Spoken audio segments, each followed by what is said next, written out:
Good morning everybody. Hello everybody, welcome to our new vlog. Hello everybody, welcome to our new vlog. जैसा रवीना बोलती है वैसा ही मुझे बोलना पड़ता है। नहीं, झूठ बोल रहा है। इसीलिए मैं सही बोलती हूँ हम दोस्तों। सबकी भलाई है और आज 11वां दिन है। 11वें दिन की 11वां शुभ दिन घड़ी है। आई है। चैलेंज का जो रवीना बोलती है उसी में हम सबकी भलाई है। 11वें दिन की शुभ घड़ी आई है। वाह दीदी, वाह दीदी। नहीं वाह। 11वें दिन की ही कढ़ाई है और ये कढ़ाई सिर्फ 15 दिन तक चलने वाली है। अच्छा जी, आज पॉइंट ये दोस्तों, मैं ना 7:30 उठ गई थी क्योंकि हम लेट सोए थे। 7:45 रहना। मुझे पता है ना, तुम थोड़ा ना देख रहे थे। तो मैं 7:30 उठ गई थी, अमित 8 बजे उठा है और मैंने 7:30 उठ के 15 मिनट का गैप था हम दोनों में यार, आधे घंटे का बना दिया। रवीना कुछ अमित मुझे वापस से दोबारा गर्म पानी पिला रहा है। मतलब मैं डबल चीजें कर रही हूँ सारी। 15 मिनट के गैप को इसने आधे घंटे का गैप बना दिया दोस्तों। अच्छा अभी एक बात हुई थी सेकंड, अमित मैंने सब्जी भी बना दी, आटा भी गूंथ दिया, पानी भी भर दिया। ये सारे काम क्या 15 मिनट में किए मैंने? और मैंने लाइव भी शेड्यूल कर दी। बता, सब्जी अभी बनी नहीं है दोस्तों, वो बन रही है। हाँ, ये बड़ी। चलो एनीवेज, ऑब्वियसली हम लेट सोए थे तो हम लेट उठे थोड़ा सा, तो फिर हम सुबह नहीं जा पाएंगे अगेन बिस्क कुकिंग के लिए। तो हम क्योंकि शाम रात को भी हम जाएंगे। लेट सोए थे। हाँ, थोड़ा सा ऐसे शेड्यूल थोड़ा ऊपर नीचे हो रखा है, लेकिन चीजें हम ऊपर नीचे नहीं कर रहे हैं, चीजें चीजें सारी पूरी होंगी। कर रहे हैं और बस फटाफट रेडी होते हैं। और दोस्तों हम ठंडे पानी न से नहाते हैं अभी भी। शाबाश। यस, वैसे तो बहुत सारे लोगों को ऐसे लग सकता है कि तो क्या हो गया, क्योंकि लोग तो बहुत सारे लोग सर्दियों में भी तो ठंडे पानी से नहाते हैं, बहुत सारे नहीं नहाते, पर कुछ हम एक नहीं नहाते थे। तो अभी मैं बहुत शिद्दत से कोशिश कर रही हूँ कि मैं कब तक जो है ठंडे पानी से नहाऊं। नहीं रवीना, तुमने बोला बहुत सारे लोग ठंडे पानी से नहाते, बहुत सारे नहीं नहाते, कुछ एक लोग ठंडे पानी से नहाते। और ठंडे पानी में नहाने के बहुत सारे बेनिफिट्स हैं दोस्तों। ओके दोस्तों, और हम आज नई बुक शुरू करेंगे दोनों। आपको शाम को बताएंगे कौन कौन सी बुक शुरू करेंगे और कुछ नया सीखेंगे जिंदगी में और उसको अमल में लाएंगे और हम बहुत आगे तक जाएंगे। क्या बात है, वाह वाह रवीना, वाह कितनी अच्छी सोच है तुम्हारी। तो जैसे कि आप देख सकते हैं यहाँ पर है बनारसी कद्दू, रोटी, मूली, लाल वाली लस्सी। और ये वाली है मेरी थाली। और यहाँ पर है लस्सी दोस्तों, हरियाणा में ये सबसे ज्यादा फेमस ये है। देखिए, हरियाणा में फेमस है लाल ऊपर लस्सी। मक्खन सा भी दिख रहा होगा। ठीक है, हाँ जी। और ये ऐसे पी जाती है। औसम होती है, नहीं, ऐसे पी जाती है ये रवीना। ऐसे पी जाती है और ये औसम होती है। और जो है आपको कभी तो ये जरूर ट्राई। तो मैं दोस्तों ये बता रही थी आपको कि ये लस्सी बहुत टेस्टी होती है और ये जिंदगी में तो जिन्होंने जो हरियाणा से बाहर के हैं उनको ट्राई करनी चाहिए। ये बहुत टेस्टी होती है। यूजुअली लस्सी बाहर पीते हैं का मतलब वो दही वाली लस्सी मीठी बना के दे देते हैं। नहीं, अमित आ जाओ। हाँ रवीना हाँ, बता तो रही थी। ये वाली जो लस्सी है ना, इसको दूध को रात को सुबह रख देते हैं और ये शाम को उतारते तक, हैं। मतलब हारे में धीरे धीरे पकता रहता है। पूरी रात फिर ये ठंडा होता है। नहीं, रात नहीं होता, में रात को वो जमा देते हैं रात ना, को ठंडा होने के बाद इसमें जामुन लगा दही देते हैं जमा ना। देते हैं इसकी, फिर इसकी लस्सी बनाते हैं। तो वो दूध पूरा दिन हो होके धीमी आंच पे ये लाल हो जाता है और वो लाल वाला दूध भी टेस्टी होता है दोस्तों। बढ़िया और होता ये है। अमित खा के बताएगा। मैं कब से ये बाइट लेके बैठी हूँ, फिर ये फोन बंद हो गया था रिकॉर्डिंग की वजह से, है ना अमित? कैसा है? वाह। अमित अमित कभी भी अमित का मुंह खाली नहीं होना चाहिए, उसको फटाफट खाना खिला देना ही चाहिए। बहुत टेस्टी है बहुत रवीना, टेस्टी बहुत खाना। चलो जी, हम ये खाना एंजॉय करते हैं। तुम भी बोल दो कुछ, मैं कब से बोल रही हूँ। Permission granted. परमिशन तब देती है रवीना जब मुंह भर रखा मेरा। भर रखानी मुंह भर के फिर देती है। चलिए जी, अभी खाना एंजॉय करते हैं और और हम शाम को लोग मंडे भी है। ब्रश के टाइम मिलते हैं आप लोगों को, ठीक है? शाम को मिलते हैं दोस्तों, है ना? एक सेकंड बोला है रवीना ने, लेकिन दोस्तों हम यूनिवर्सिटी के लिए निकल चुके हैं। कुरुक्षेत्र यूनिवर्सिटी में 45 मिनट्स की वॉकिंग, यानी टोटल यहाँ से लेके वहाँ तक की 15 मिनट लगे। जाने में 15 मिनट लग जाते हैं। और चलिए 45 मिनट्स की एक्टिविटी पूरी करते हैं, बीच में यूनिवर्सिटी का आपको भी माहौल दिखाते हैं। हाँ जी, तो पहुंच गए हैं कुरुक्षेत्र यूनिवर्सिटी के 3rd गेट। और ये अमित जो है ये यहाँ पे शॉट लेने की कोशिश कर रहा था शॉट के लिए। हाँ जी, तो तो हम जी पहुंच गए यूनिवर्सिटी के हैं। 3rd गेट के अंदर एंट्री कर ली है। जो आपने जैसे अभी अमित को देखा Yes. शॉट लेते हुए, Yes. आपके शॉट के लिए। हाँ। तो आपको जो शॉट वीडियोस दिखाई देती हैं कौन बनाता है? उसका पूरा क्रेडिट उसका पूरा अमित को क्रेडिट जाता है। अमित को जाता है। क्या बात है, थैंक यू। अच्छा लग रहा है? तुमने पहली बार दिया तो क्रेडिट तो अच्छा पहली लगा। बात कैसी बात कर रहे हो ना। चलो जी, तो करते हैं ब्रिस्क वॉकिंग और फिर मंडी जाना है सीधा यहाँ से, और पैदल ही जाना है और वहाँ से सब्जियाँ लेके घर पैदल ही घर जाना है। ठीक है, मिलते हैं आप लोग।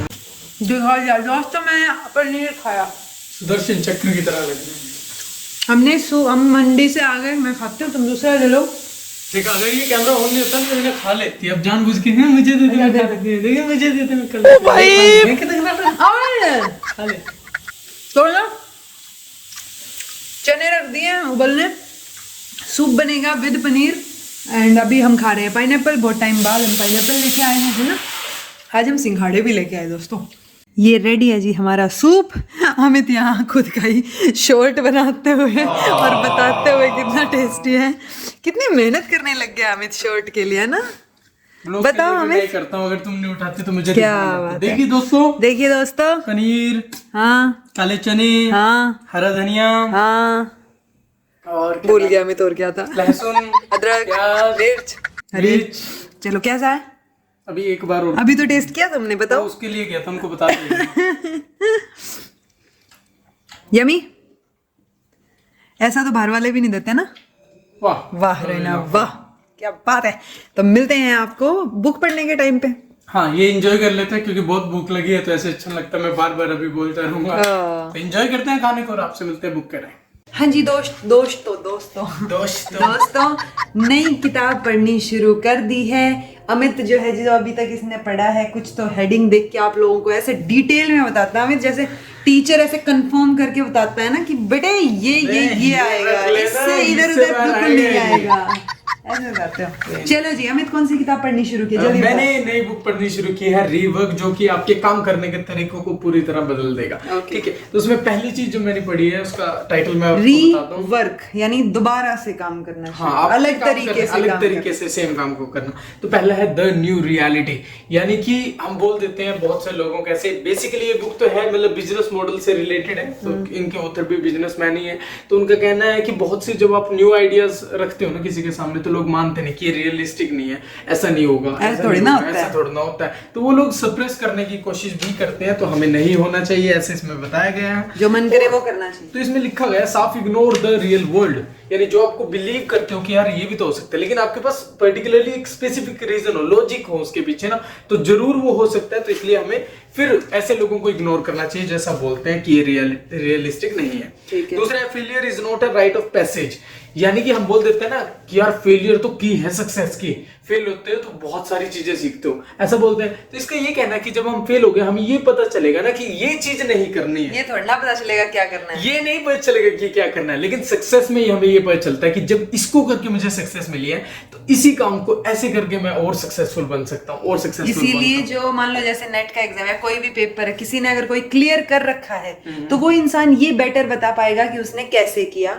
किसी ने नहीं कर रखा है, 4-5 अटेम्प्ट में वो फेल हो गया, तो वो ये बता पाएगा बेटर कि क्या क्या नहीं करना है, मैंने ये गलतियां की हैं, आप मत करना। एग्जैक्टली। और सेम चीज जो है एक स्टडी में भी पाई गई थी कि जो ऑलरेडी सक्सेसफुल बिजनेसमैन है ना, उनके सक्सेसफुल होने का या फ्यूचर में सक्सेसफुल होने का रेट 34% है, और जो फर्स्ट टाइम में ट्राई कर रहे हैं उनका 23% है। तो ऐसा तो होना ही चाहिए था। All exceptions are always there. मैं ये नहीं कह रहा कि नहीं होगा कि हाँ ये एकदम से कोई राइज कर गई कंपनी जो कि फर्स्ट टाइम शुरू हो, लेकिन मोस्टली केसेस में ये होता है कि जो बंदा सक्सेसफुल है उसे ज्यादा अच्छे से पता होगा चीजों का। ठीक है, और उसके बाद आते हैं प्लानिंग इज गेसिंग, यानी हम प्लान कर लेते हैं ना कोई चीज, ये ऐसे करना है मुझे, ये करने के बाद मेरा ये हो जाएगा ना, तुक्का ही तो मार रहे हैं, गैस ही तो कर रहे हैं। ठीक है, तो ये हमारी गेस होनी चाहिए। तो गेस तो अगर ना भी हुई तो हमें दुख नहीं होगा कि यार मैंने तो गेस ही किया था कि ऐसा होगा, हुआ नहीं, चलो कोई बात नहीं। और प्लानिंग का फिर ये भी होता है, बहुत बार हम 1 साल की प्लानिंग बना लेते हैं, ना 1 साल में मैं ये करूंगा, साल के एंड में कुछ होता है। हर नए साल पे कोई ना कोई प्लेज लेते हैं आप लोग, मैं ये करूंगा, इस साल में पूरी होती है, तो क्या बहुत कम पूरी होती है। तो अपने जो है टारगेट को ना बहुत छोटे टुकड़े में बांट लो। इस वीक में ये करूंगा, चलो इस वीक नहीं तो इस दिन में ये करूंगा, आज मैं ये करूंगा। तो छोटे छोटे लक्ष्य है ना, स्मॉल स्टेप में करो। क्या बात है, कितनी बड़ी बात लिखी है इसमें। और वाई ग्रो, यानी ग्रो क्यों करना। इसकी कमाल बात ये है कि मतलब रिलेट इसमें बिजनेस मॉडल की तरह दे रखा है, बिजनेस मॉडल को लेकर समझा रखा है। मैं आपको रियल लाइफ में बताता हूँ। वाई ग्रो का मतलब कि मान लिया मेरे पास कार है, ठीक है, और मेरे पास सारी बेसिक नेसेसिटीज हैं, घर है, कार है, और जितनी भी चीजें हैं मुझे नेसेसिटी वाली सारी है मेरे पास। लेकिन अब मुझे कार की भी सेम कार जो है 2 चाहिए, 3 चाहिए, ये कार मेरे पास 4 सीटर है, मुझे 5 सीटर चाहिए, 6 सीटर चाहिए, तो उसके अराउंड देख मैं ना मल्टीपल चीजें खरीद रहा हूँ, तो अपने चीजों को और कॉम्प्लेक्स बना रहा हूँ मैं। एक को संभालने में जितनी मेरी एनर्जी जाती है, 2 को 3 को संभालने में और एनर्जी जाएगी, तो जो काम मैं एक से चला सकता हूँ वो एक से ज्यादा पे क्यों करना। मतलब एक टाइम तो हमारे पास ऐसा आता है ना कि हम एक ही चीज के मल्टीपल्स में खरीदते हैं, एक घड़ी है तो 2 घड़ी, एक पेयर ऑफ शूज है तो 5 पेयर ऑफ शूज, ऐसे करके करते हैं, तो वो हम चीजों को और कॉम्प्लेक्स कर लेते हैं। इसमें बताया गया बिजनेस मॉडल का कि जो स्मॉल कंपनीज है ना, जब आप उनसे पूछते हो कि ठीक है हाँ आपकी कौन सी कंपनी है, स्मॉल कंपनी है, कितने वर्कर काम करते हैं, अगर कोई बोले 10 काम करते हैं तो आपको अच्छा कोई बात नहीं होता, कोई बात नहीं, हाँ ठीक चल रहा है, कोई बात नहीं। लेकिन अगर कोई बोलते 100 वर्कर काम करते हैं मेरी कंपनी में, उसको तो नाम हो जाएगा। इट्स लाइक आपका यूट्यूब चैनल है, कितने सब्सक्राइबर है, 500, हाँ कोई ना बढ़ जाएंगे, सबके चलते हैं आजकल। लेकिन अगर बोल दे वही 1 मिलियन है, 1 मिलियन भाई क्या बात है, क्या बात है, तो वो छोटे की वैल्यू क्यों नहीं है भाई, तो उसकी भी होनी चाहिए वैल्यू। इसके बारे में इस बुक में बताया गया है, जो कि मुझे बहुत बहुत अच्छा लगा। ठीक है, चलो जी। यस, ये अमित की नई बुक का पहला दिन और टोटल हमारा 11वां दिन। मैंने जो किताब शुरू की है वो बहुत ही पौराणिक कहानी है, एक तरीके से इंटरेस्टिंग है, सबको पढ़नी चाहिए, सबको उसके बारे में जानना चाहिए। और वो बुक है मैं जिसको रिवील करने जा रही हूँ, श्रीमद् भगवत गीता यथारूप में। यानी कि ये वैसे तो संस्कृत में लिखी गई है, लेकिन ये जो अब मैं हिंदी वाली पढ़ रही हूँ तो वो यथारूप है कि जो संस्कृत में था डिट्टो सेम ट्रांसलेट किया गया है हिंदी में। ठीक है, तो इसमें वैसे तो 18 अध्याय है महागीता में देखा जाए तो, और ये गीता का ज्ञान जो है वो श्री कृष्ण भगवान ने किसको दिया था, अर्जुन को दिया था। लेकिन सबसे पहले ये ज्ञान भगवान ने ये बताया कि ये ज्ञान सबसे पहले किसको मिला था, सूर्य देव को मिला था। ठीक है, तो सूर्य देव ने वो ज्ञान दिया मनु को, मनु ने वो ज्ञान दिया इक्ष्वाकु को, इक्ष्वाकु। लेकिन धीरे धीरे टाइम जैसे जैसे बीतता गया ना, वो ज्ञान जो है वो छिन्न भिन्न हो गया। मतलब उसकी जो चीजें जो है ना वो सेम रूप में नहीं रही। जो चीज बताई गई थी वो था ना, एक इंसान से दूसरे तक पास हो रही है, दूसरे तक बात बदलती जाती है, बदल जाता है। एग्जैक्टली, तो वो बात बदलते बदलते किसी और ही रूप में चला गया। इसलिए इस ज्ञान को दोबारा देने की जरूरत है। तो भगवान ने किसको चुना, अर्जुन को चुना, क्योंकि वो उनको मानते हैं, उनके भक्त भी हैं और उनके घनिष्ठ मित्र भी हैं। इसलिए उनको चुना गया कि वो इसको सुनना चाहेंगे और इनके द्वारा या इनके थ्रू जो है वो बाकी लोगों तक भी ये ज्ञान पहुंचेगा। और भगवत गीता एक ऐसी बुक है देखा जाए तो, जो कि फॉरेन कंट्रीज में भी यानी हमारे देश के बाहर भी सबसे लोकप्रिय किताब है ये हमारे देश की। इवन करिकुलम में भी शामिल किया गया, मैंने ये भी सुना है। ऐसा तो मैंने नहीं सुना है, अभी नहीं की गई है शामिल, वो पता नहीं। पर इसमें 18 अध्याय में शायद कल नहीं परसों शुरू हो पाएगा। मैं पहले इसकी भूमिका पढ़ रही हूँ कि कैसे कैसे क्या क्या चीजें हुई, जैसे मैंने सूर्य देव वाली बात आपको बताई। ठीक है, सो ये नई कोशिश है जी, कुछ नया सीखने की, कुछ नया जानने की और नया आप लोगों के साथ शेयर करने की। एंड मैं बहुत एक्साइटेड हूँ बिकॉज कोई वो होती है ना बात की भगवत गीता में ऐसा लिखा हुआ है, तो अब मैं खुद पढ़ना चाहती हूँ कि कैसा लिखा हुआ है। मैं भी खुद मतलब क्यूरियस हूँ ये जानने को मिलेगा। यार ये चीजें होती हैं क्या, हाँ सच में। अब रवीना की मुखारबिंद से मैं सब चीजें 18 अध्याय जो है ये किताब पूरी करेगी रवीना आप लोगों के साथ, और आप लोगों को मतलब खुद भी सीखेगी, आप लोगों को भी बताएगी जिस्ट जो है उस दिन का पढ़ा हुआ। तो आप लोग जुड़े रहिए इनकलकेट लर्निंग के साथ भी और रवीना एंड अमित के साथ, जितने भी यूजीसी पेपर 1 और पेपर 2 की तैयारी कर रहे हैं। ठीक है, ओके, तो वो बस इनकलकेट लर्निंग की ज्यादा चीजें होती है ना तो वो निकल जाता है। ओके, तो ठीक है जी, तो ये शुरू की है आज के लिए, यही जिस्ट था शुरुआत का कि सबसे पहले जो है वो किसने दी था, ये सूर्य देव को ये ज्ञान मिला था। लेकिन अब दोबारा से यथारूप में इसको हमें जानने की कोशिश करनी है।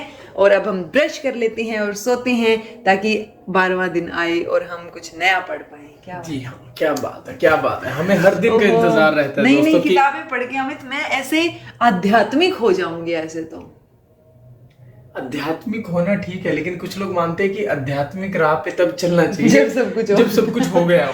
पहले मैं अपने गोल्स अचीव कर लेती हूँ दोस्तों, फिर मैं आपको आध्यात्मिक ज्ञान दूंगी। लेकिन अभी मैं सिर्फ पढ़ाया ज्ञान दूंगी। ऐसा बोला जाता है कि ऐसा कोई प्रश्न नहीं है जिसका जवाब गीता में नहीं। तो मुझे सारे प्रश्नों के उत्तर चाहिए। तो हमारे प्रश्न अभी के लिए कुछ और हैं, कुछ और इन द सेंस मतलब सबकी अपनी इश्यूज होते हैं ना, तो हमारे प्रश्नों के उत्तर लेके हम अपनी राह पर चलेंगे रवीना, उसमें सक्सेसफुल होंगे, उसके बाद अध्यात्म की राह पे भी चलेंगे। ठीक है दोस्तों, इसी के साथ आज का ये ज्ञान यही समाप्त होता है और हम आपसे मिलते हैं अगले व्लॉग में। ब्रश अभी आपको दिखाई जाएगी। Keep smiling. रवीना ने बोला ब्रश दिखाई जाएगी तो पक्का दिखाई जाएगी। इसका कुछ आगे क्या बोलूं बस एंड करती है। ठीक है जी, चलो be happy, keep smiling, smile करते रहिए, खुश रहिए और बाकी टेंशंस को गोली मार दीजिए। ये पता नहीं ये लाइन कहाँ से आती है, गोली word. Bye bye bye bye.